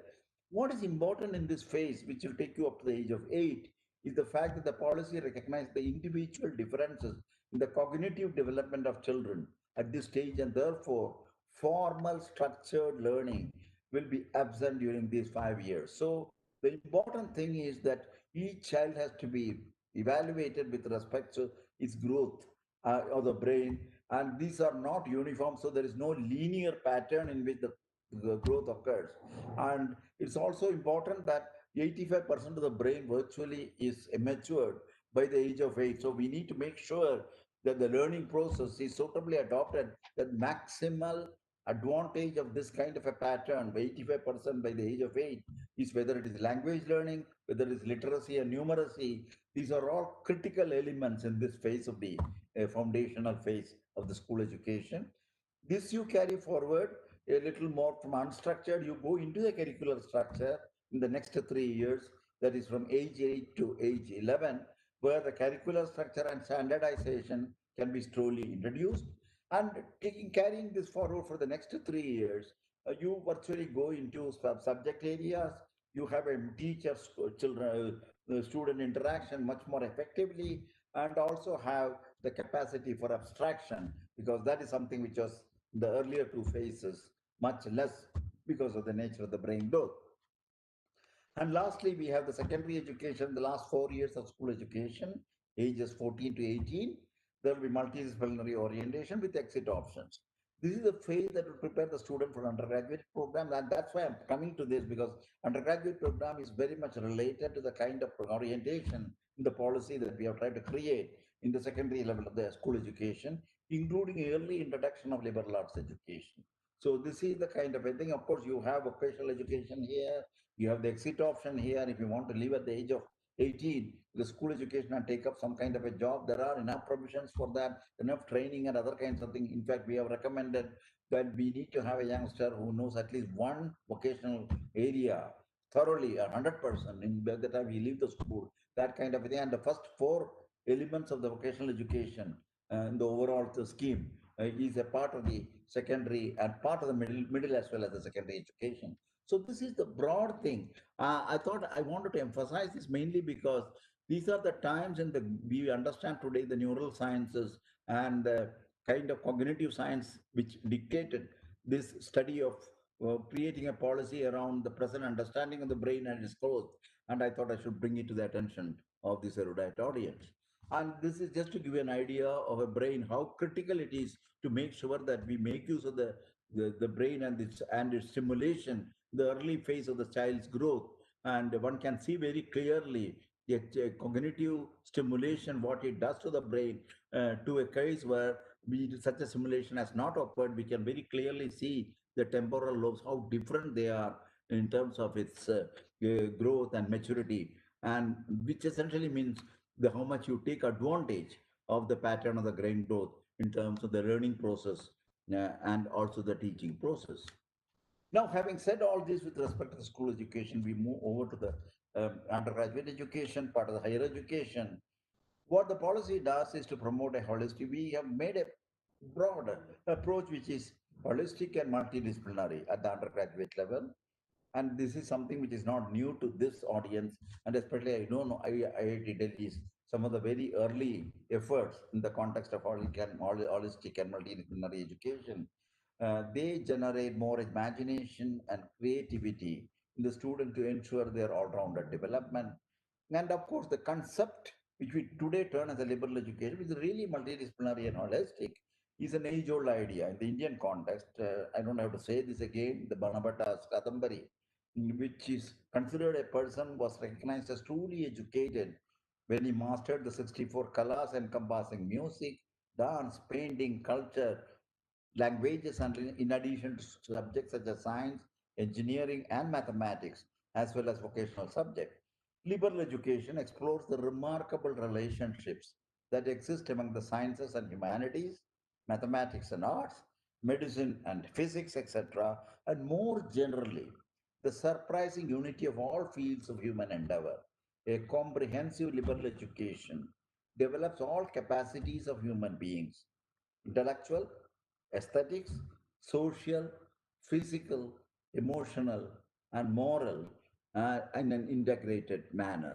So, this is the approach, and this is the one we have tried to translate in the policy as a crucial step to lead India into the 21st century. The fourth industrial revolution, multidisciplinary education is central. Even engineering schools, I know IIT is following this. In this case, will move towards more holistic multidisciplinary education with more arts and humanities.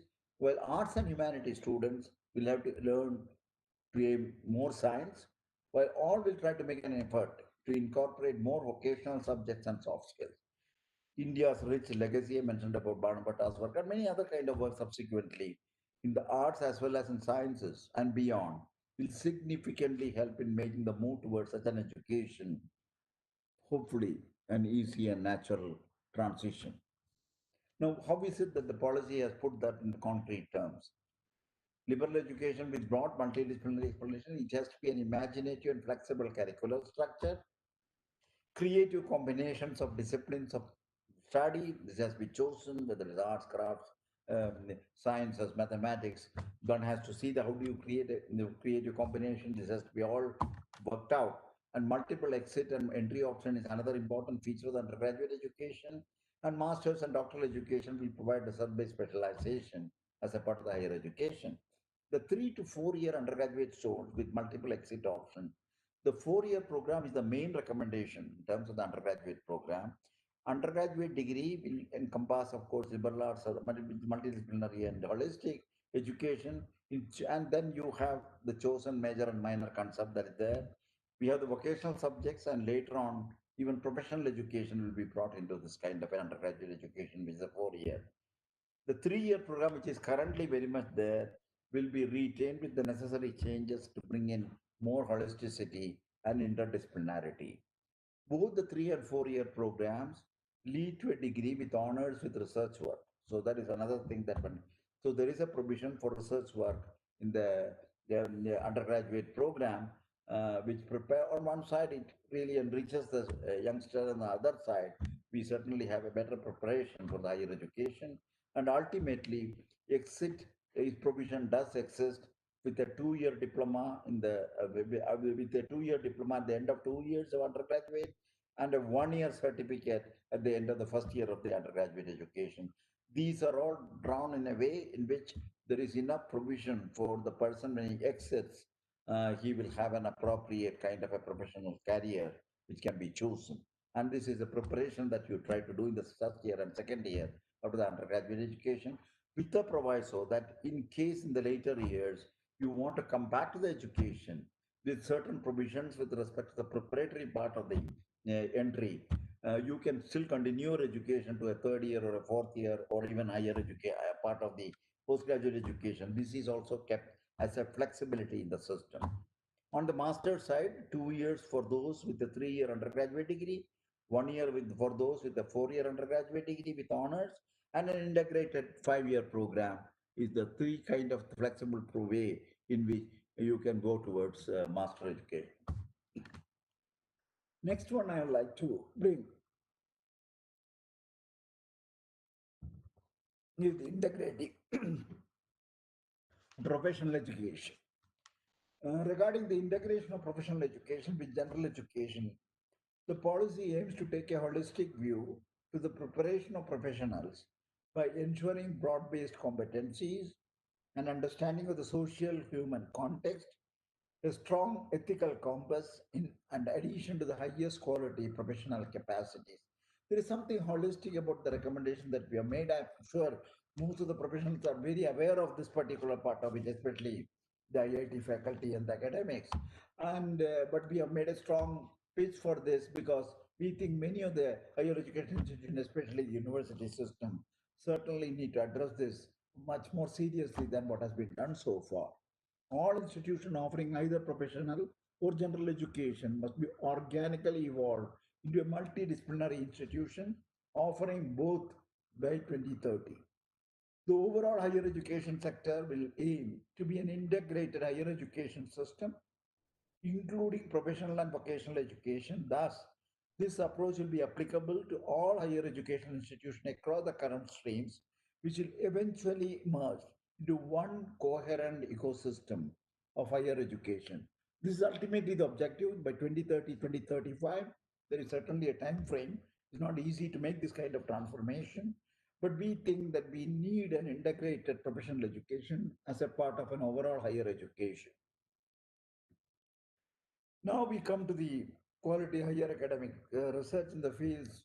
Again, I don't have to carry coal to Newcastle by giving you why we should do research, but put some numbers here just to see that the situation in our country with respect to research.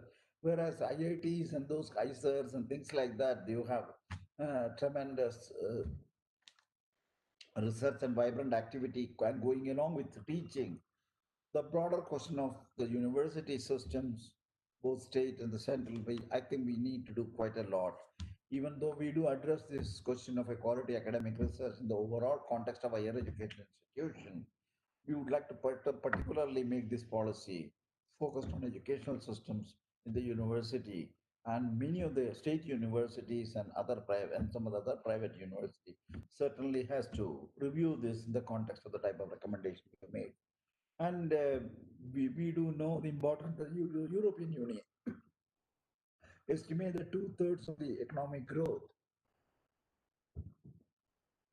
of Europe during they came the research. You had also, if you really look at the European accomplishments in the research and innovation, I was just trying to look at some of the details. 15% of all productivity gains in 2000 to 13, and that an annual increase of 0.2% of GDP in R&D investment result in an annual increase of 1.1% in GDP, a five-fold return for the type of outcome that they were getting. If you look at the present research and innovation investment in our case, 0.7, we can keep debating on that. One has to compare it with respect to something like 2.8 in US or for 4.3 in Israel or South Korea. These are the kind of which are 3 times the proportion of GDP. And this low level of investment certainly meant the number of researchers in India per lakh of population is just 15. Your numbers are 400, 800 kind of numbers. If you talk of US and as an example, other item impact, I don't have to again emphasize low levels of patent application and scientific publication. So these are the kind of thing, and certainly it was a very important agenda in the annual discussion with regard to propagating research in the higher educational institutions. And so we have spent a considerable space and time to make sure that we have some very tangible recommendations on promoting this. Now, how have we tried to recommend it? We have tried to recommend the creation of a national research foundation. It is it is based on the fact that the policy will put emphasis on catalyzing and energizing research and innovation across the country in all academic disciplines, with particular focus on the state universities and colleges. I said that in the beginning, and that is where really the lacuna does exist, and they're serious there too. A fund to seed research in all universities and colleges so that synergies between the research and quality education can be leveraged maximally. NRF will fund across all disciplines. It's not only in engineering, and also it will expand the research and innovation at all universities and colleges, including private institutions. We have not made a distinction between private institutions and public funded institutions. And the criterion will be, of course, the merit of the proposal and the kind of capability to do research and the type of outcomes. And we need to make sure that they get the benefit of a funding system where this can be pushed further. After all, they also educate Indians, and many of the people depend on the private institutions for education. The NRF will have the provision to cover many themes: science, technology, social sciences, arts, humanities, and many more.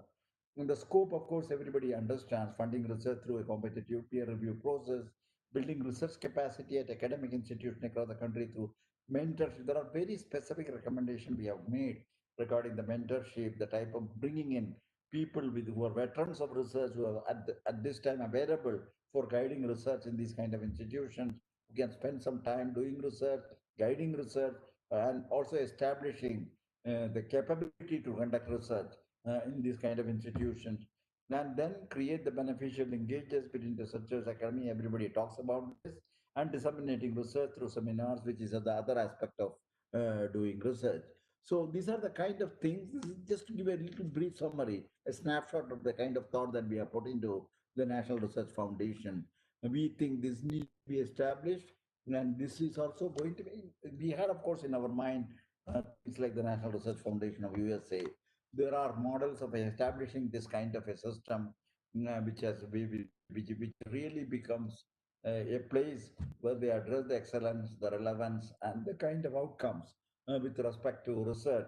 And this has had a very strong influence on the support of research in the educational systems in many of the advanced countries, and particularly if you look at the models like US and Europe.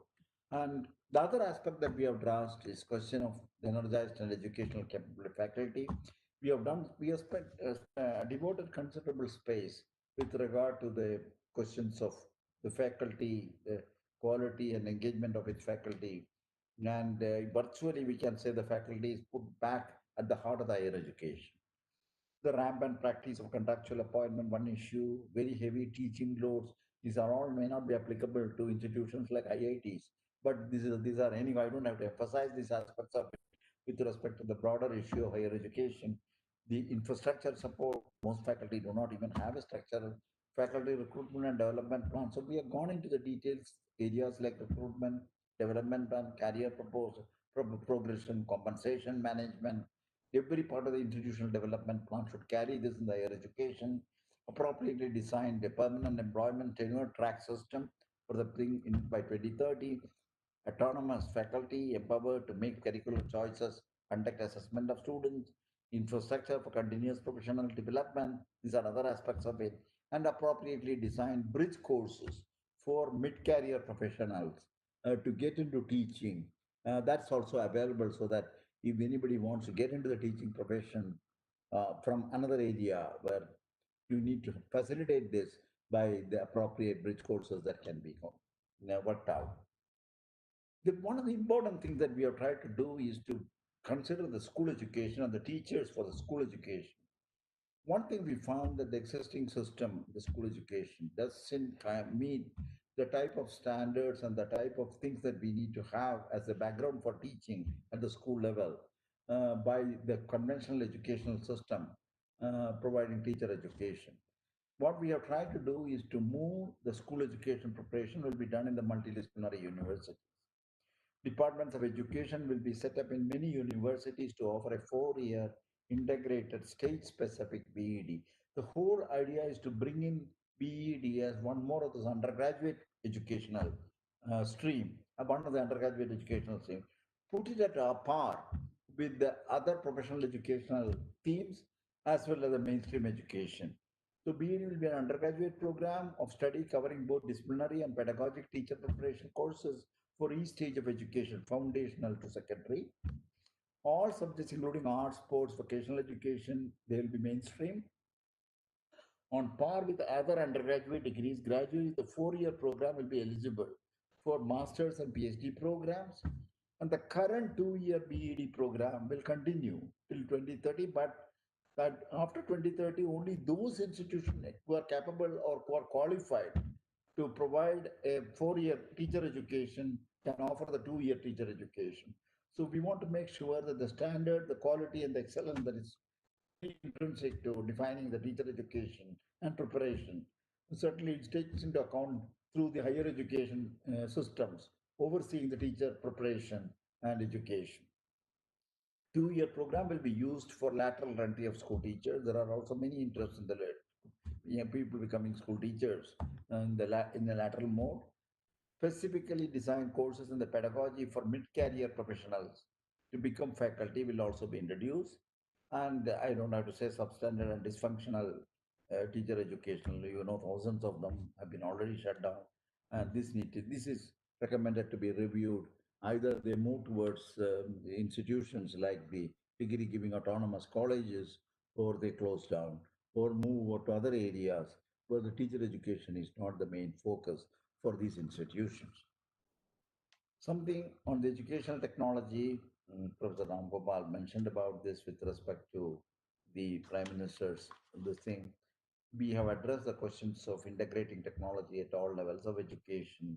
There is a very specific section where we have discussed this. I don't think I need to go much into the details of this. Again, the questions of four broad categories, well known: improving teaching, learning, imitation, and supporting teacher preparation, continuous teacher professional development, enhancing educational access to disadvantaged groups, streamlining educational planning, administration, and management, and teacher training for trade. The edutech is critical.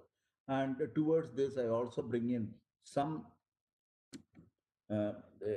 example where improving teaching, learning, and evaluation as a part of the educational system's resilience during the recent crisis like the COVID-19, the online education, synchronous mode, live interactions, and asynchronous mode, blending high quality pre-recorded content, rapid feedback with automated smart evaluation. So these are the kind of things on the improving the teaching and learning and education. Example regarding the supporting the teacher education and continuous teacher professional development, you have the recommender systems for content and certifications. Just another example in the COVID-19 scenario, the enhancing educational access to a disadvantaged group, connect the few specialized teachers to virtual classrooms of learners with specific needs, must address the digital divide. This is the biggest problem with respect to the implementation of some of the digital divide, and certainly this is to be seen. Now, streamlining education planning, administration, and management. We are also trying to set up as a part of this a national repository. There is a national repository of educational data to track progress in achieving educational goals. So this is just to give you a gist of the kind of thing that we have gone into details in the policy on the questions of educational introduction. But equally important is the fact we have tried to create a kind of a setup. It is not creating a lab, or it's not creating a facility, but it's a kind of a forum, a national educational technology forum, which we have recommended to be set up with the following roles to provide. But the reason why we thought about this kind of a body in the context of choices, in the context of selection, in the context of a research in educational technology, in the context of adaptation of educational technology from other sources of technology. The reason why I thought is the moment you throw open an technology as a facilitator for certain type of function, whether it is related to education or many other areas, it could be even to deal with energy from the waste. The type of technology and the type of options that will be available are enormous. And most of the time, the ability to make choices is one of the biggest problems that we see. The questions of when ISRO did work related to a national, what you may call as a developmental program, where you wanted to bring educational information to remote areas. The choice was to make sure that we create educational material. But what were the materials? Those materials had to be researched whether it is appropriate for the tribal population which is going to receive the material. 2 to 3 years of research work was needed before you could decide what the educational material and the technique of reaching the local population who will receive those material and they will get enriched themselves in the process. This is a major challenge. This is one of the kind of example that if you want to proliferate the technology, you need to have a means of studying it, understand, evaluate, and regulate it. That is the idea that National Educational Technology Forum that we have tried to set up to provide an independent evidence-based advice to state and governments on adoption of technology-based interventions to build intellectual and institutional capacities in educational technology, to envision strategic thrust in areas of technology domain and to promote education in them among educational institutions, and to articulate new directions of research and innovation, the use of technology for improving educational. We would assume that these kind of things, also the actual activities on research and things, will be carried out by the Department of Education, which will come up in the higher educational institution, at least some of the higher educational institution. So the National Educational Technology Forum will maintain a regular info of authentic data from multiple sources, including the educational technology innovators and practitioners, particularly at the grassroots level. Disruptive technology, I don't know, this is something you're very much day to day, you're seized with. The 1986-1992 policy could not expect the internet's disruption. This policy fully expects the educational system to face many technological disruptions, artificial intelligence, machine learning, and so on.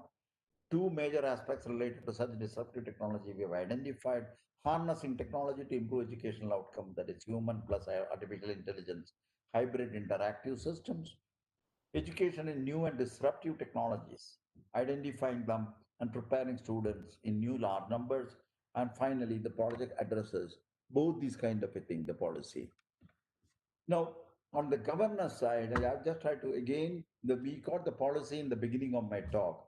I'm just coming back to the policy side and what is the kind of a governance structure that has been done. I am trying to here show the state education and the central education in two color codings. The blue is the color code for higher education and the yellow is the color code for this. And the main thing is the central agency for the education, the CABE, which is currently there, a council of the educational the thing. Uh, this particular CABE, uh, the Central Advisory Board of Education, is now in this policy, they have elevated to the level that they will oversee the overall administration, governance, and evaluation of how the policy is going to work at the from the central level, and also to make fine tuning or midterm corrections if needed, and virtually becomes a kind of a kind of a reviewer and evaluator, and also a recommender with respect to the changes needed in the context of higher education. So this is the system which is adopting the Central Advisory Board and making it more empowered. Then we have an Higher Educational Commission of India, which is what is recommended to be set it up as the highest body on the higher educational commissions. As a part of the governance, you have the four major verticals that are there under the HECI. One is academic and standard setting, which can be the professional standard setting bodies and so on. That GEC, General Education Council, the National Council of Technical Education, the All India Council of Technical, the medical. Ultimately, they will all come under the PS, the professional standard setting bodies under the academic and standard setting. And on the academic side, you have, of course, the National Higher Energy Qualification Framework for Higher Education. And then you have the second one, which is regulation, the National Higher Educational Regulatory Body. And then you have accreditation, national accreditation. This is the council. Then you have the funding, higher educational grants council. So these are the four verticals under a higher educational commission of India. This is what is recommended.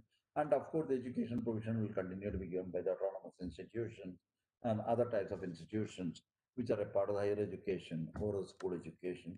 So this is the kind of a structure, broad structure that we have tried to evolve with respect to the governance of the educational system and with this clear delineation of the higher education part of it. Important about this is the fact that empowered governance and autonomy of higher education. This is something which I don't think that this need to be much discussed in a place like IIT or IAC, but it's good to know that this is one of the things that had been of concern while they were debating on the subject with several of the experts in this area. The recognizes the effective governance and leadership is the key to creation of a culture of excellence in the innovation of higher educational institutions. All the higher educational institutions in the next 15 years will become autonomous, self-governing entities through a system of graded accreditation or graded autonomy.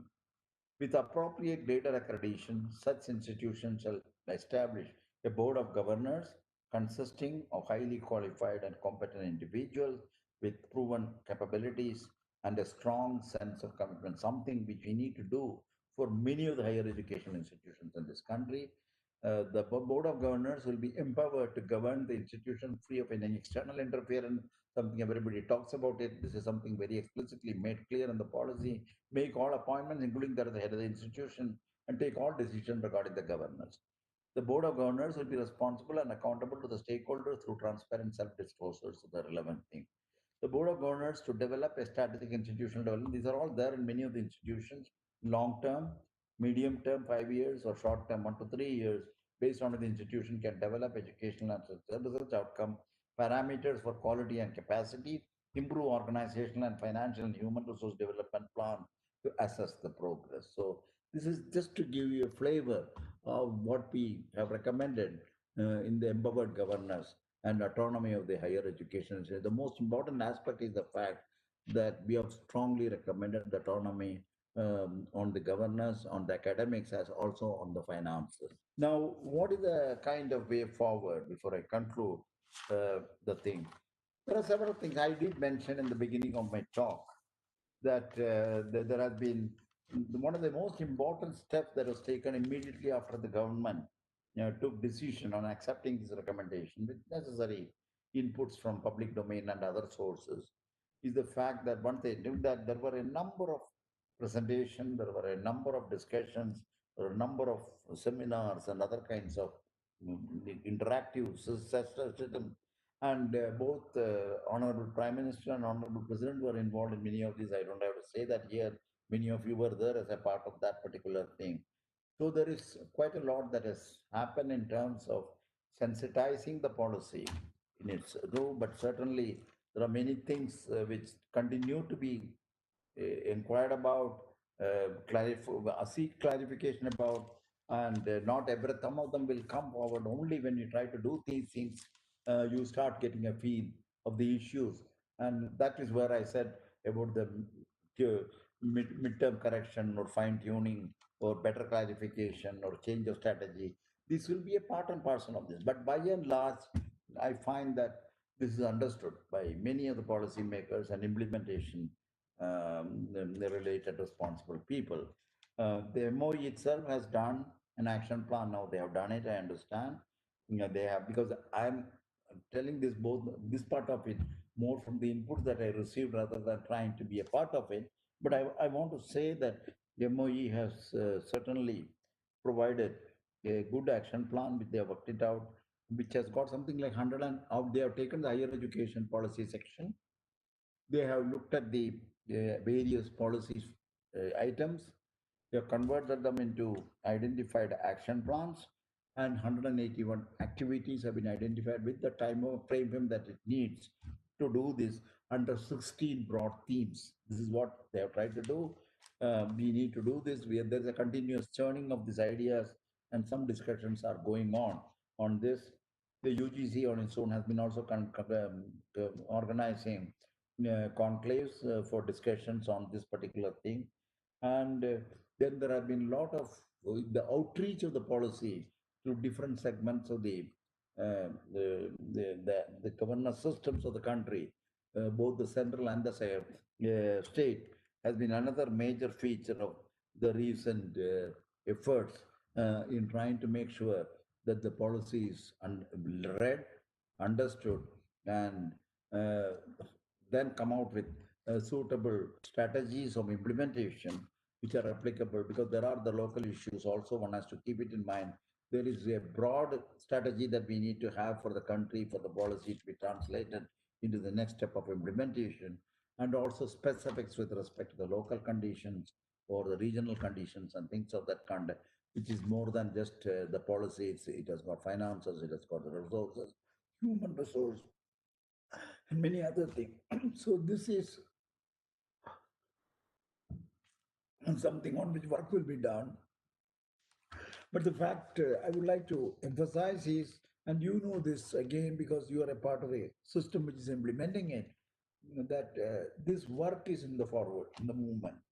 And I cannot but conclude with the statement that, as I said in the beginning, I think this is a very unique policy. It has its own challenges to implement. But I think what is important and what is reassuring from some of us is the fact that many elements of this has been done in some form or other by institutions. And I mentioned about the IIT Delhi because of its pioneering role in areas like multidisciplinarity and approach of science, technology, and policy, society, or more recently, with respect to humanity and social sciences to be integrated into the undergraduate education. So these are things on which it is not that these are all totally new because of the policy, but there is much more that has been done through the various actions and directions and visions of various leaders and institutions of this country. I'm sure that we need to understand it very clearly. We need to see how that can be adopted and how this policy itself can aid in taking it forward. So with these few words, I would like to thank again the Institute, the director, the deputy director, and others for this privilege of talking to you and sharing my thoughts with you. Thank you very much.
My name is K. Ramachandran. Currently, I work as Senior Advisor, Unit for International Cooperation, National Institute of Educational Planning and Administration, New Delhi. The topic I have today is importance of policy in education and the fundamental principles guiding the National Education Policy 2020. Let me take the first part. What is the importance of a policy in the field of education?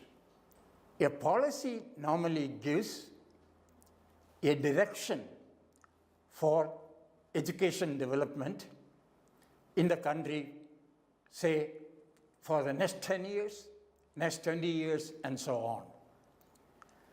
Policy sets a vision. For instance, the National Policy on Education 2020 envisions an education system rooted in Indian ethos that contributes directly to transforming India into an equitable, vibrant knowledge society by providing quality education to all, thereby making India a knowledge superpower. That is the overall vision. So a policy provides a vision based on which we can formulate programmatic interventions to fulfill the vision, at the same time also to meet the education sector development programs in the country. The National Education Policy 2020 has certain fundamental principles guiding it.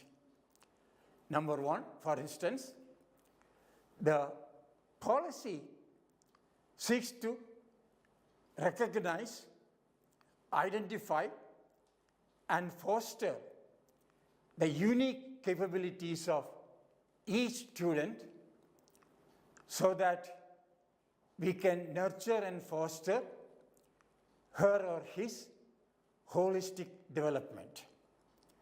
The term holistic development is very important. I'll come back to that later. The second term, which is very important for all of us, is the term flexibility. The NEP 2020 envisages flexibility in paths of learning, in choice of programs and courses, so that the education can be tuned to the interest and talent of each student. So this is the second principle guiding the policy.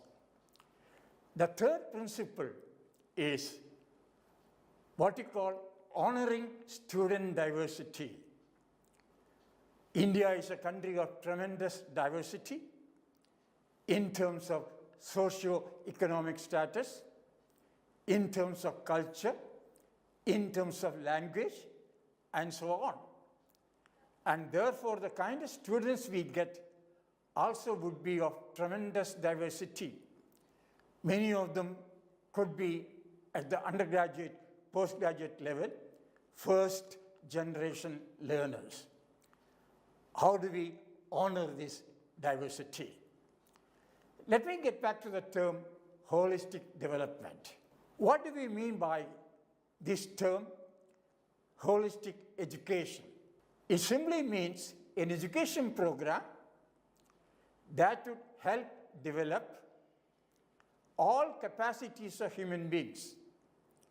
For example, intellectual development or intellectual capacities, physical capacities, social development, emotional development, aesthetic development, ethical practices, and moral development, all in an integrative form.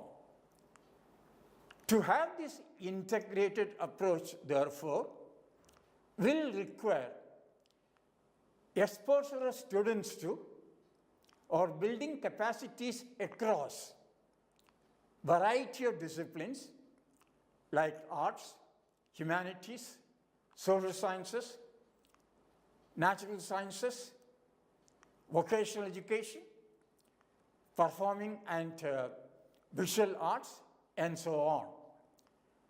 That would be what we call a multidisciplinary education approach. So to promote holistic development in the higher education sector, two quick actions. Number one, moving higher education institutions into large multidisciplinary institutions. And the word large is also important. In India, we have a large number of standalone institutions with the enrollment in many cases less than 1,000 and even less than 500. How do we move these single stream higher education institutions to a multidisciplinary institution? That becomes a transformative initiative, number one, for us. Second, can we offer in our universities and colleges multidisciplinary programs? That means a person may major in physics, maybe the person may offer a minor or opt for a minor in music. or a visual art, or history, or economics. That means there is no clear-cut demarcation between arts, sciences, vocational field, and so on. That means the boundary between different areas of knowledge can be removed and get an integrated holistic education. Students are given options to choose courses or programs of study according to their interests and talents. And that is possible only we offer what we call multidisciplinary education. Gradually, all undergraduate programs in the country will move towards a multidisciplinary education approach, including those related to professional education, vocational education, and so on. So therefore, many of these professional, technical, and vocational education programs also will have this approach, what we call a multidisciplinary approach to education. So this is a transformative initiative we envisage through the implementation of the National Education Policy 2020. Third, the National Education Policy 2020 envisages what we call institutional restructuring and consolidation. What do we mean by this? All higher education institutions in the country would be categorized into 3 groups. Number 1, those which are referred to research-intensive university. They will offer high-quality research programs in addition to high-quality teaching. That means the focus will be on both high-quality research and teaching.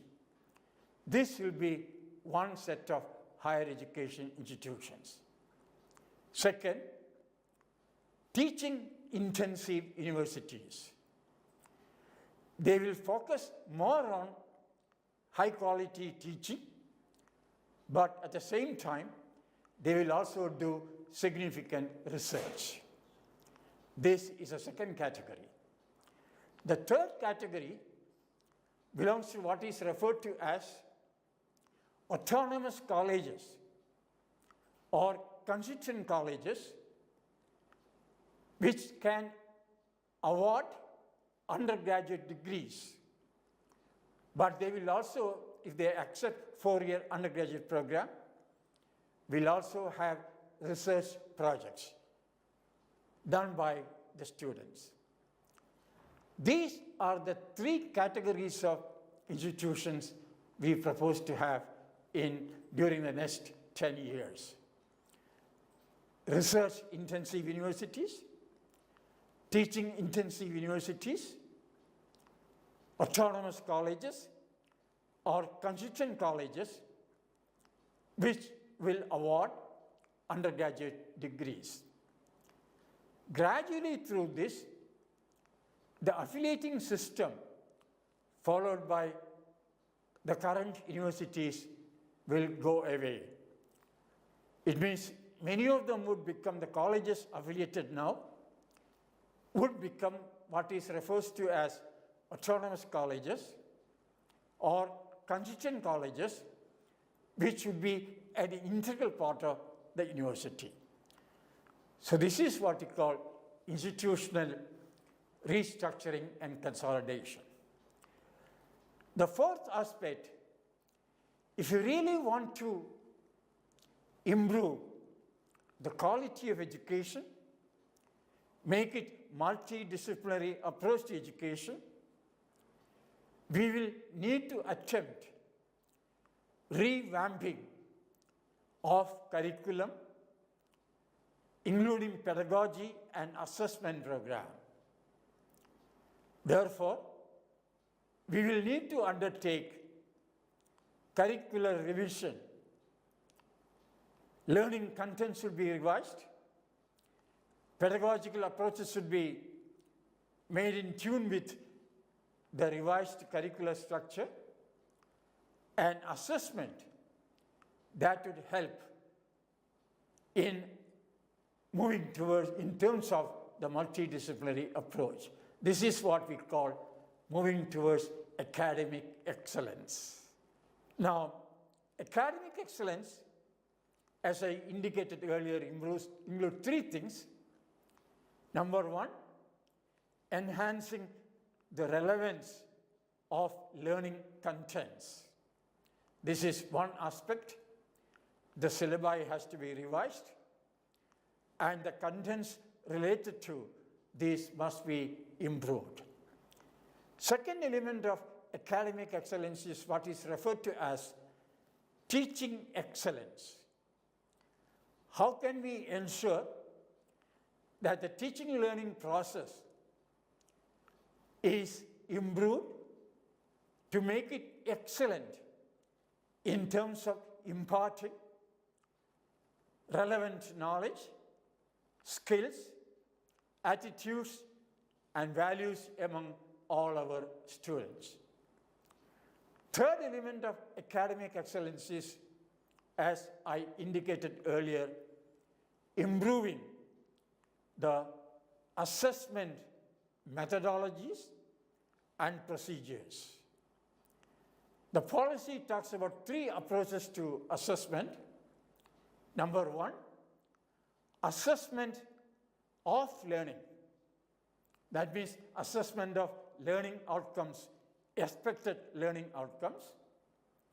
Sometimes we call summative assessment. This is one aspect that helps students to move towards certification and so on, improve learning process, and see how we can move forward. The second element is what we call assessment for learning. Teachers assess learning to improve their own teaching methodologies, instructional strategies, pace, styles, and so on. This is essentially what is referred to as formative assessment. In fact, the emphasis now will be more and more on formative assessment. The next element is what we call assessment as learning. After assessment, students have what we call self-assessment strategy. Can they make self-corrections? Can they do self-monitoring of expected learning outcomes and make corrections required to enhance learning? That means the students themselves will use assessment to improve learning processes. That is assessment as learning. All these are part of what we call academic excellence. The next element of policy is faculty as the main part of learning process. Faculty at the heart of learning process. It means faculty excellence is something we aim at. This would need high quality induction programs for university and college faculty, high quality refresher program for the existing 1.5 million faculty in universities and colleges, for their continuous professional learning and development. And through that, we can bring about faculty excellence for three core functions. Number one, what we call teaching excellence, scholarship, and so on. including next one, excellence in research, teaching, and scholarship. So one important aspect of policy, therefore, is can we enhance the quality of research being done by Indian universities through the creation of the National Research Foundation, which will fund peer-reviewed research proposals and programs proposed to be undertaken by universities, mainly universities and faculty of universities and students. So therefore, the next transformative initiative relates to enhancing quality of research or catalyzing quality research and innovations. This is again a transformative initiative. The next transformative initiative we are talking about is, again, in the context of academic excellence, is utilizing technology. That means leveraging technological and digital technologies in education for 3-4 purposes. Number one, enhancing access to quality education. Number one is this. Second, improving the quality of teaching and learning process in universities and colleges and other higher education institutions. Third, can we leverage technology for continuous professional learning and development of our faculty in universities and colleges? Fourth, can we use technology to improve educational planning and administration at all levels of education, including higher education management system? Next transformative initiative in this context is changing the regulatory system of higher education. We now have a single body regulating the higher education system. Can we ensure that the higher education system have a body for regulatory functions, a separate body, maybe named as Higher Education Regulatory Authority? Second, a body for standard setting in higher education, a separate body for standard setting, referred to as General Education Council. The third body, as we have now, for assessment and accreditation of higher education institutions. What is being done by NAC? Can NAC be a meta-accreditation body, which may have many more bodies to accredit, and NAC plays the role of a meta-accreditation coordination body? Last, a body for financing higher education. All together, all these four, that is regulatory body, standard setting body, accreditation body, financing body, under an umbrella organization called the Higher Education Commission of India. This is considered to be another transformative initiative. What the policy proposed is, while regulating higher education, we want a system that is simple but tight, that not too many indicators, take a few indicators to accredit a body, regulate a body, but enforce it tightly. So that's the kind of thing we are talking, that this system will help develop quality education institutions. And in this context, technology is an important aspect as well. The next element in the context is policy is based on what you call equity and inclusion in all higher education institutions and so on. So equity and inclusion, I consider inclusion as providing access to success, not just access to facilities, and ensuring retention. Can we ensure that all enrolled students in the country will have access to success?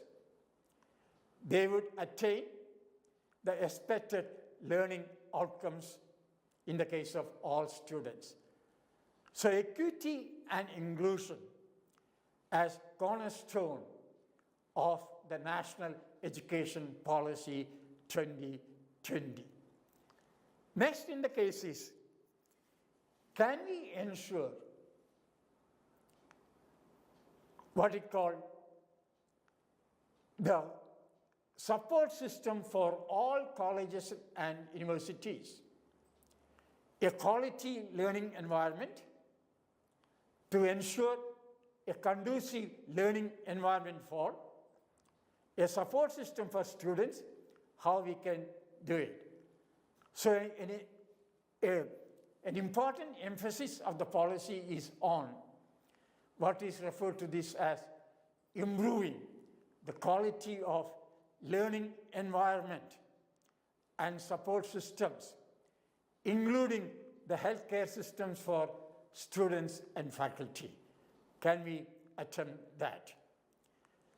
Last but not least, I talked about this. When we say continuous professional development of faculty, I normally mention 5-6 areas of action. Number one, that training is important, as we do through this program. But in addition to that, can we have faculty exposed to good lectures by experts in the field on variety of disciplinary areas and so on. Number two, can we have demonstration lessons, demonstration teaching for all faculty members, subject related, subject specific, and so on. Third, we may have virtual or in-person subject specific groups which can meet virtually or in person once a month to discuss issues related to subject areas and so on. Next, can we provide opportunities to faculty to have action research on pedagogy, curricular contents, learning assessment, and so on? Can we aim at that? Next, can we ensure opportunities for faculty to participate in state level, university level, national level seminars, conferences, and so on? That also contributes to faculty learning and development. And lastly, even international exposure to faculty, participating short-term programs abroad, customized program on research and development, and can we do it? And that is one element.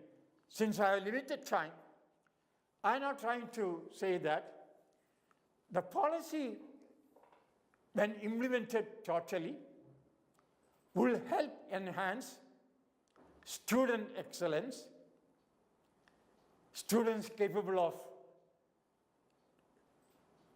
demonstrating the graduate attributes expected, the learning outcomes defined for all stages of education. Number one, this. Contribute to achieving academic excellence through improvement of learning contents, teaching, assessment practices. 3, achieving teaching excellence through the kind of programs we talked about. 4, achieving excellence in research and scholarship. 5, achieving staff excellence. Non-academic staff in university, can we achieve that? Next, can we give opportunities to international experience for our students and faculty? Faculty exchange program, student exchange program, and so on. Next, very important, as policy indicates, achieving excellence or quality in university leadership, college leadership, and management. You may ask me a question, what is the difference between leadership and management?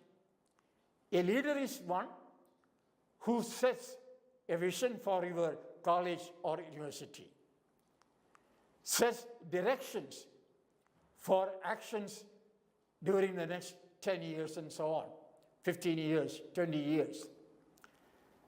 And through this, can we aim at reaching a gross enrollment ratio in higher education for the age group 18 to 23 years, 50% by 2030?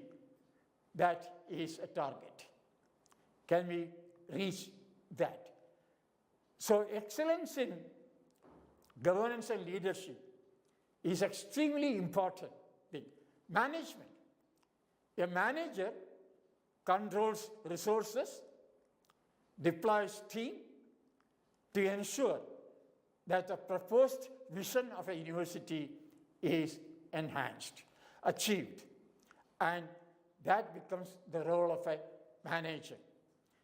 To end my discussion, I would say, what is proposed is to implement these transformative initiatives during the next 10 years to ensure high quality higher education, to make India a global knowledge superpower during the next few years, to reach the overall vision of the National Education Policy 2020. And in this, faculty of colleges and universities have a pivotal role. And that is why policy says teachers and faculty at the heart of the learning process. So I end by saying, next few years, we invest more in faculty, more in continuous professional learning and development of faculty in each of our higher education institutions to move towards a multidisciplinary higher education institution, to implement a multidisciplinary program, to improve leadership at all levels, to enhance governance management, and these are all part and parcel of the NEP 2020. I stop at this stage. Thank you very much for your kind attention.